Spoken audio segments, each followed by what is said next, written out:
Last time on Dragon Ball Z. But the money pit was not without its protection. In addition to numerous traps, it was guarded by a character wielding strange weapons, Verti's former right-hand man. How has the lore changed exactly? What new character developments are going to take place? Find out today.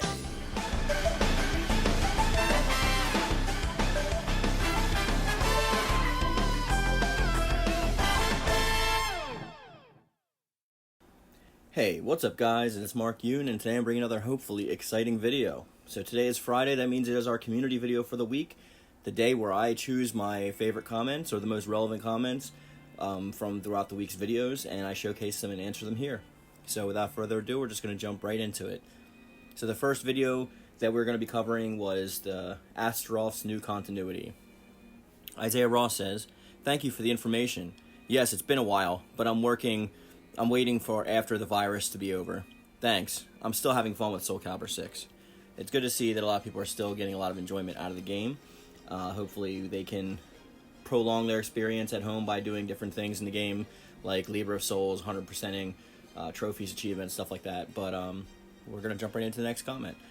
SolarFlare95 says, I agree with what you and several others said about making him smarter instead of being a big dumb brute like he was in past games. However, the thing I like most is how they expanded the cult themselves." He's speaking of the Fugal Castimus. "Not just Astaroth's story, but as well, and other characters' stories. Such a thing was very welcome." And I agree. What I keep on saying is that I just like that they keep adding on to the lore. They keep tacking on a bunch of reasons to actually play the characters. Some of them still don't land with me. But most of them are actually, I'm giving second chances to people that I've written off ages ago. So that's also nice. Calibur75 the Gamer says, "Great video. I've never paid too much attention to his story, so this was great." Well, thank you. I'm glad that you found this useful and helpful, and hopefully you found some of the other lore information videos helpful as well. We got a lot more stuff coming like this, so stay tuned. FoxAlive17 says, "Interesting to see that his kind of like the Bane of this universe. Acts like a brute, but is smart underneath. I do hope that we get to see Ashlot in the future Soul Calibur games."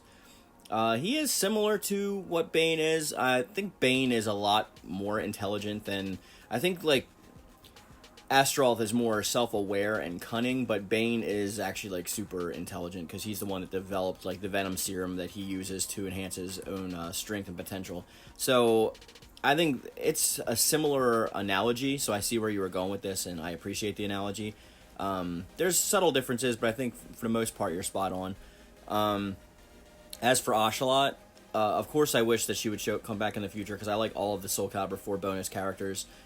For me, the main reason to ever go back and play Soul Calibur 4 is because of the bonus characters. Everyone knows that Shura is my favorite character in the series, so I'm right there with you with hoping that they come back in some sort of tag battle mode or something like tower situation like for Mortal Kombat. Anything I'll take at this point. Metal Raptor says, "I think they did a great job with the way they handled her story. This is in response to the second set of videos, this one being Sophia. I'm not really sure how I feel about Sophia being saved by Taki though. I know why they did it, but it just seemed a bit out of character for Taki to do that. For one thing, it makes it seem like Taki was hiding on the sidelines waiting for Sophia to wear down Cervantes, so that Taki could jump in and make the finishing blow. At least it seems like that. This is one of the reasons why I say it would be nice if they added Soul Blade's events to the timeline as an expansive DLC. They could include the encounter between Sophia and Taki that would take place after the fight with Cervantes, which could explain how the events unfolded in better detail. Since all of the characters from Soul Blade are present, with the exception of Li Long, all they would need to do is provide a rewrite of Soul Blade's story mode to fit with the current timeline. The current character models look close enough that they could still pass themselves off as their younger selves, and the most visual graphic novel style can be recycled.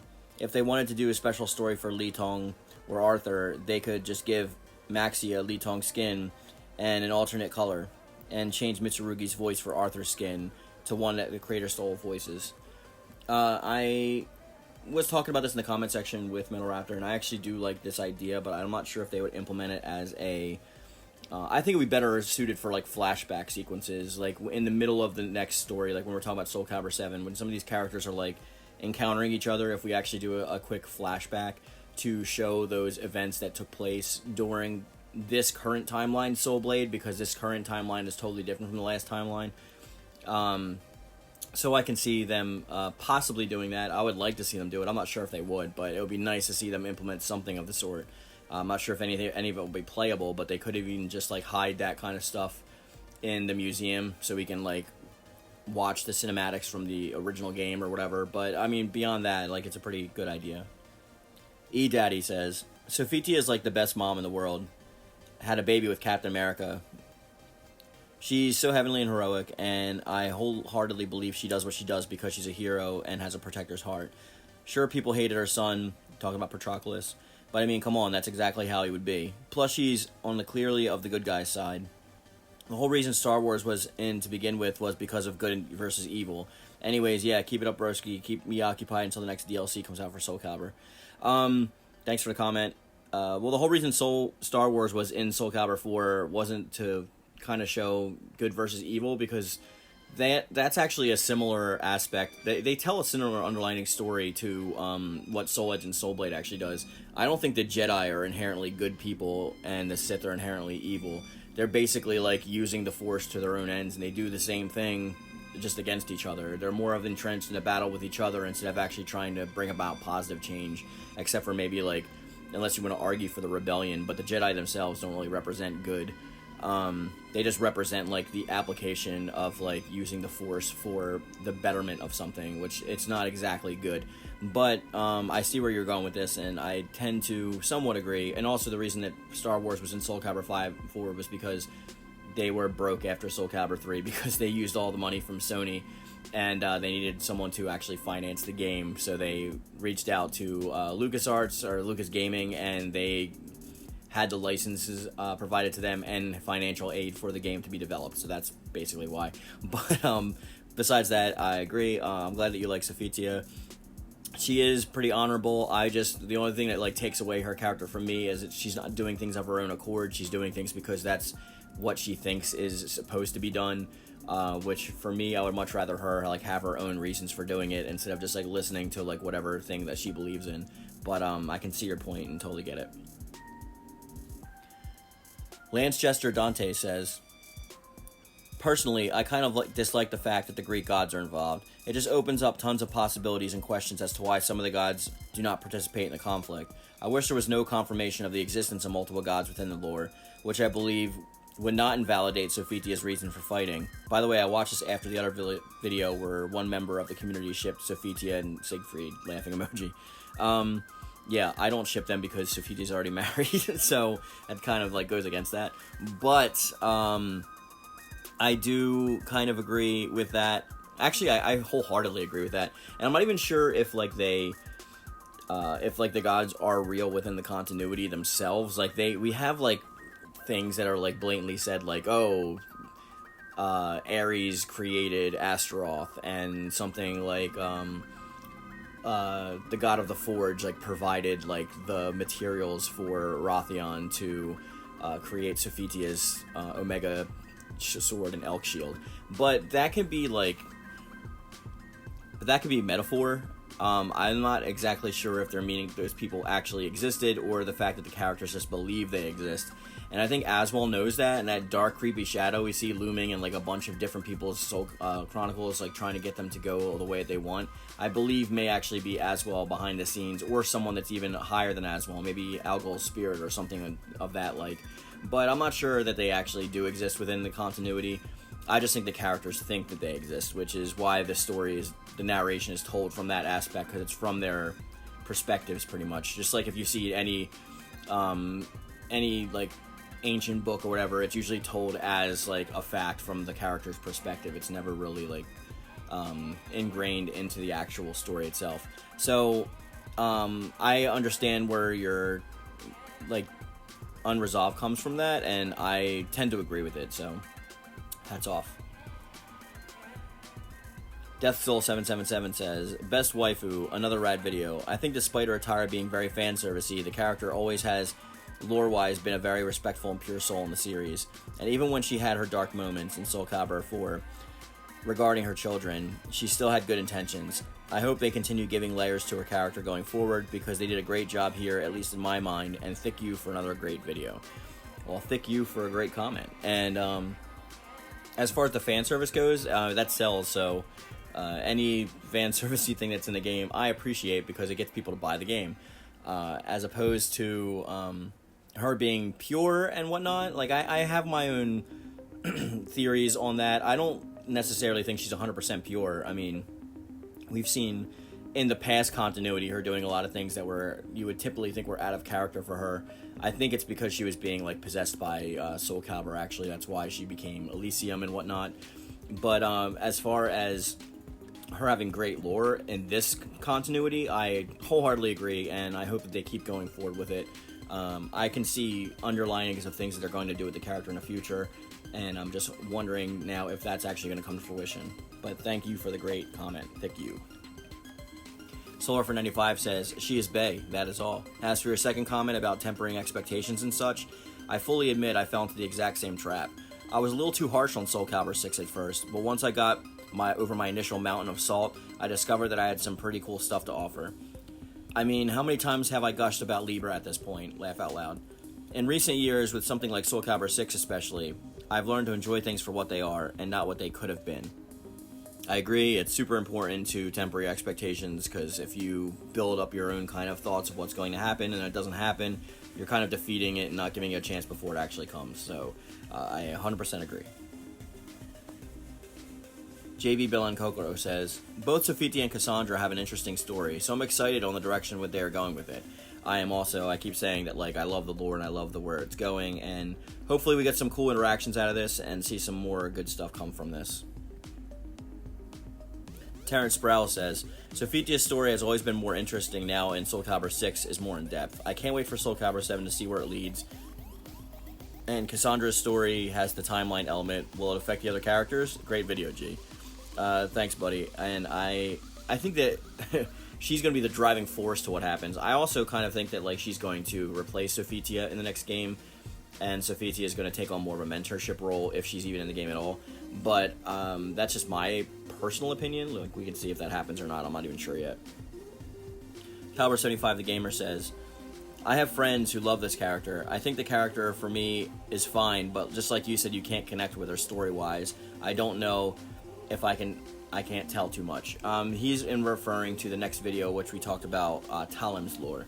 So that's what these comments are referring to now, and he's completely right. Like I said, I didn't really connect well with Talim. I never have.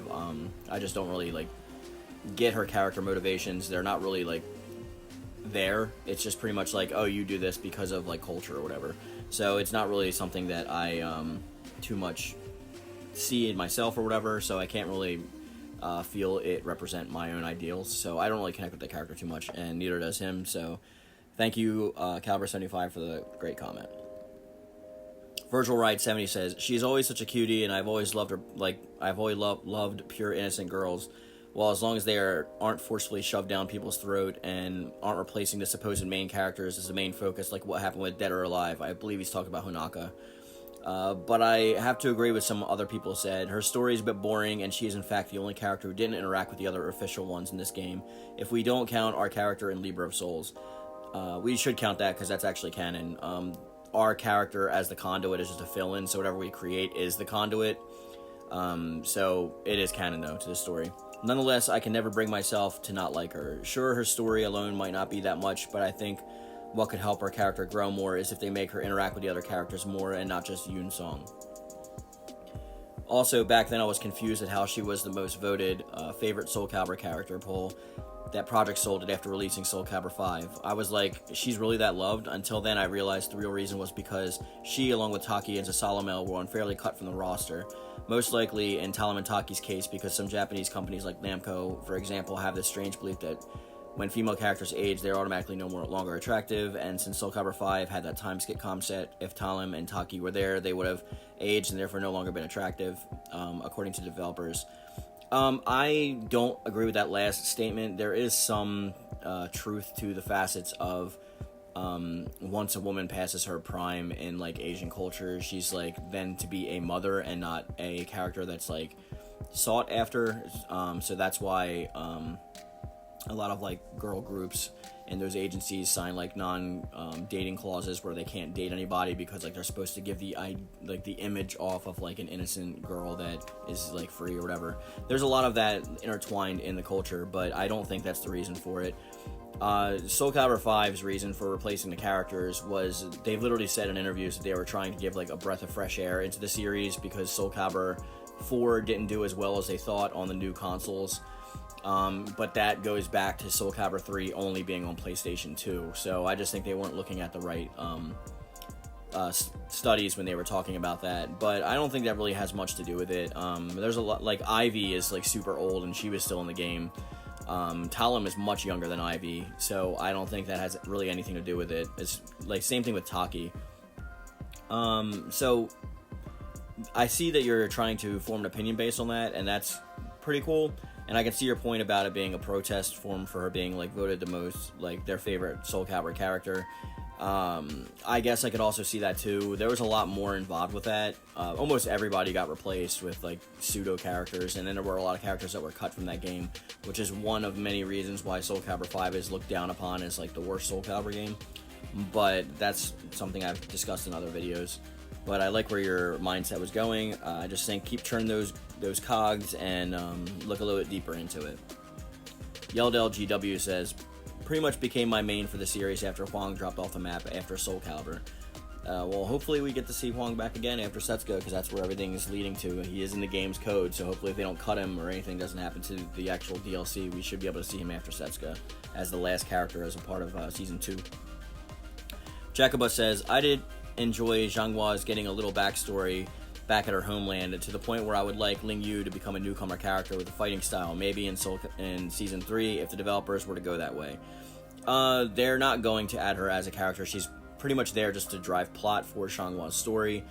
Her character is 100% created with created character parts, so there would be no need to actually put her in there, and they try to tend to not put more characters with the same fighting style in anyway, which she does have an exact fighting style of Zhanghwa. It's not different like Amy or Raphael. Or even Nightmare and Siegfried for that matter. But with that being said, she is a cool character. I actually like Ling Yu. I thought she was really pretty, especially with like the scarf and like the flower in her hair or whatever. But if you want to play as her, there's plenty of stuff you can see with her in Libra as well as Zhanghwa's Soul Chronicle. Ashton Bird says, I had some ideas of custom characters for Zhanghwa. Her moveset can be a bit tricky depending on who uses it overall. I think that goes for a lot of characters, especially like the trick characters like Voldo and whatnot and Astaroth. It's depending on like how you use the character, if they're actually implemented well. Zhanghwa for me isn't that hard to use. She's got like pretty easy combo strings that link together. You just have to figure out like which ones go together, because sometimes you could leave yourself open to attack if you're going into a defensive position directly after an offensive slash. She has a lot of fluid motions where you need to use 8-way run in conjunction with her combo strings in order to get the best out of the character. So you're pretty much running in a circle while using combo strings with her to get the best out of her, pretty much. That's going to be the video for today, guys. Once again, leave comments in the comment section down below next week on next week's videos to be featured, or a chance to be featured in Friday's Community Day video. Thank you for everyone who commented besides the ones that were shown here. I appreciate it. I just try to give everybody a shot. And I tried to pick out the most relevant ones. So with that being said, we're going to bring this video to a close. And as always, guys, thank you and thick you. Hey, what's up, guys? Have you always wanted some sweet Mark Yoon merch? Maybe a thick you shirt, maybe a shirt from Squirt, maybe my pretty face with my logo all over your body, or a throw pillow, or blanket, or anything? Well, you're in luck, because I just launched my merch store and it is going to be available on Redbubble, and you will find a link to it in my description box down below. It's got a lot of quality content and a lot of good stuff for you to pick up, so you can show your support for the channel and just rep Mark Yoon. Alright guys, as always, thick you. Next time on Dragon Ball Z. Next time, we dive more into the Soul Calibur 6 lore and find out more information on our favorite characters and mythos. Stay tuned for next time.